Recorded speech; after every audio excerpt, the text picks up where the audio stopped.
So, what's up, Myles? Alright, so I'm here at Sites Park with Jonathan Burke, the director of the Municipal Energy Office of South Bend, and we're here for a pretty momentous occasion. It's 29 years in the making, I believe. Yes, sir. This started in 1983 when they bought a water turbine, and it was just installed. So, you want to tell me about what this water turbine will power and how much power it will produce? Well, this is a 62.9 kilowatt unit, and we've installed it today. There's some startup and operation commissioning that we have to do, but once it's fully operational, it will power the buildings in Howard Park. That's the Human Rights Building, the Rec Center, and the ice rink. And also it will power lighting along the East Race.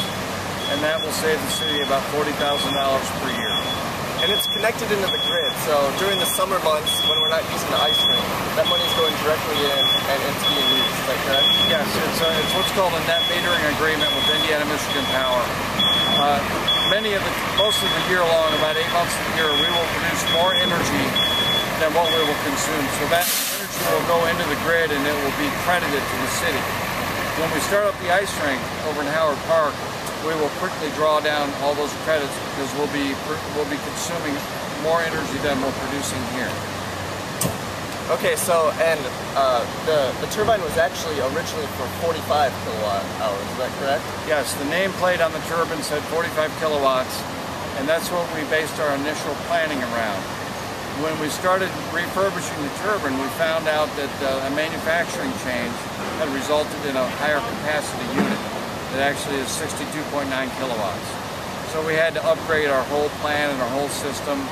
We had to put in larger wires to Howard Park, upgrade our switchgear, the transformers. There was a lot that had to be accommodated with the increase. I mean, we're happy to have the extra power, but it was one of the unknowns that we ran into in the process. Yeah, higher capacity isn't a bad thing. No, not in this case, no. So, and this kind of kicks off something else that's going to be happening in the future is possibly a larger capacity, 1.8 kilowatt.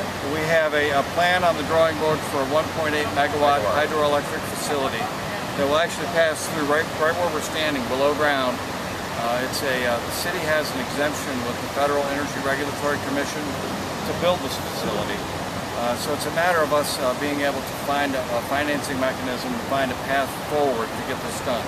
But that facility would return about $1 million annually to the city in energy costs. And there'll be a green ribbon cutting ceremony for this in September. What date is that exactly? It's on September the 26th. It corresponds with the green energy portion of Energy Week that week. It's on Wednesday. All right, well, thanks a lot, Jonathan. Thank you. Good to see you. You bet.